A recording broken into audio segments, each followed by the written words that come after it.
السلام عليكم ورحمة الله وبركاته. ازيكم عاملين ايه؟ يا رب تكونوا بخير. كل سنة وانتم طيبين وعيد سعيد عليكم جميعا يا رب. فيديو النهاردة ان شاء الله عبارة عن حيل وافكار للمكياج. اتمنى ان هي تعجبكم. زي ما احنا شايفين ازاي نرسم الايلاينر بكذا طريقة، بطريقات سهلة. زي ما احنا شايفين كده هي بتعمل نقط عشان تقدر تحدد عليها الايلاينر، سواء من العين من قدام او العين من الخلف. وهنا دي طريقة تانية لرسم الايلاينر. طبعا الفيديو هيعجبكم ان شاء الله، في افكار كتير قوي لرسم الايلاينر بكذا طريقة، وازاي نحط اي شادو للعين.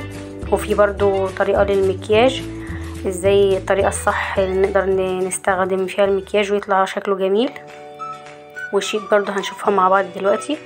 هنا دي رسمة الايلاينر،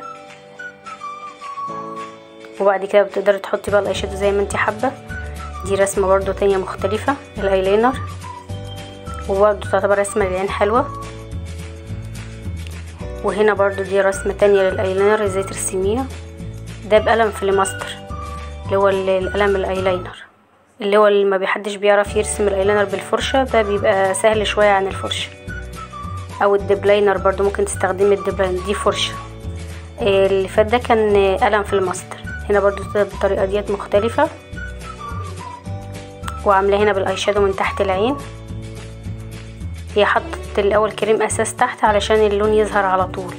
لما بتحطيش كريم اساس تحت العين ما بيظهرش اللون، او كونسيلر سايل. هنا ده بترسم، هو ده القلم الفليماستر. ده بيبقى في الرسم سهل للمبتدئين اللي هو مبيعرفش يرسم بالايلاينر بالفرشة. القلم الفليماستر ده بيبقى سهل جدا في الرسم. زي ما احنا شايفين كده رسماه من فوق من تحت العين، تحت جفن العين، من ورا. هنا ده رسمت الايلاينر بالكحل. في كذا طريقة تقدر ترسمي بيها الايلاينر زي ما انت عايزة.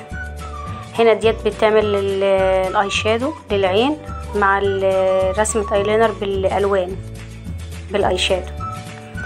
هنا دوت برضو بترسم الايلاينر بجابة اللزق او سولوتيب، وحددت من فوق العين واحده ومن تحت العين، ورسمت بالاي شادو. طلع الرسمه زي ما احنا شايفينها كده. هنا دوت بتورينا بقى الطريقه الصح، الكريم الاساس او الفاونديشن تعمليها ازاي عشان يطلع الرسمه شكل الوش كويس. هنا طبعا الرسمه اللي على الشمال ديت اللي هي الصح، الطريقه الصح. هنا دي الطريقه الغلط، اليمين ناحيه اليمين طريقه غلط. هنا برضو الصح والغلط اهيت. هترسم برضو بطريقه تانية الفاونديشن للبشره، وتورينا الطريقه اللي انهي اللي احسن، او الشكل اللي بيطلع في الاخر احسن. هنا دي طريقه مكياج بسيطه للبشره، يعني ده مكياج يومي يعتبر سيمبل كده بسيط يعني للمكياج، مش سهرة او مناسبة. حاطه مكياج خفيف. هنا بترسم بتحط الفاونديشن او الكريم الاساس. هنا ده بتداري بيه ما بين الحاجبين، ولو عايزه تصغري الانف بتحط اللي هو اللون الغامق زي الكونتور كده، عشان ما تظهرش الانف كبير. زي ما احنا شايفين شكلها حلو. هو سيمبل يعني حاجة بسيطة، مش تقيل ولا حاجة. ده ممكن راحة الشغل، راحة خارجة كل يوم الصبح يبقى حلو. هنا دي حيلة بقى بالشوكة، وبتعمل حيل بالخضروات. دوت عش الغراب او فطر، بتوزع بيه الكريم الاساس. هنا دي شمعة جايباها عشان توزع بها احمر الخدود. بتعمل بحاجات طبيعية يعني، وبتفرد بتوزعها بالبطاطساية. وجايبة الفرشة السيليكون بتاعت اللي تديني بيها الصينية، بتعمل بيها اللي توزع بيها. وهنا فرشة السنان عشان تعمل بيها الحواجب، تسرح بيها الحواجب وتثبتها. بعد كده جابت الخله بتاعت السنان عشان تملى بيها الفراغات اللي في الحواجب. يعني ديت يعني بتجيب حاجات بسيطه موجوده في البيت، يعني مش لازم تستخدمي ادوات يعني مكياج، ولو مش موجود عندك تتصرفي يعني. هنا دوت لتصغير الفم شويه بالكريم الاساس زي ما احنا شايفين كده، بيديك الشكل ده، او تصغير الشفايف. هنا ديت بتحط الروج بقى بطريقه جديده، بطريقه كويسه يعني حلوه. بتحط الودانه بتحطها فوق وترسم بقى، تبدا ترسم الشفايف زي ما احنا شايفين طلعت كده. هنا ديت جابت الملقاط وعاملاه على الانف وعملت الكونتور عشان تصغر الانف من فوق.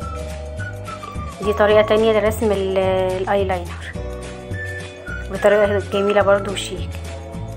وبعد كده بتحط بقى الاي شادو والماسكارا للرموش. هنا برضو جابت الشوكه وجابت الكريم الاساس او الاي شادو عشان تصغر برضو الانف من هنا.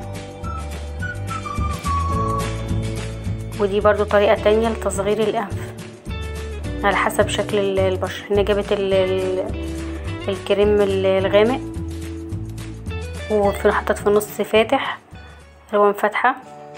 وبعد كده بالسفنجة هتوزع بقى من جنب الانف اليمين ومن الشمال، وبعد كده بالفرشة هتوزع من فوق من عند الانف عشان تصغر. بعد كده تحط البودر بقى شكلها حلو والله، حيلة كويسة. وطبعا دي برضو رسم الايلاينر. اتمنى يا رب ان الفيديو يعجبكم، ما تنسوش تتفرجوا الفيديو للنهاية، في حيل كويسة جدا هتعجبكم. واللي اول مرة يشوف القناة ياريت يعمل اشتراك للقناة ويعمل زر الجرس على الكل عشان يوصلكوا كل جديد من فيديوهاتنا. لو في اي سؤال او اي استفسار يا ريت تكتبوا لي في التعليقات، واكتبوا لي افكار جديده لو حابين ان احنا نعملها في القناه. واتمنى لكم مشاهده ممتعه مع الفيديو، والسلام عليكم ورحمه الله وبركاته.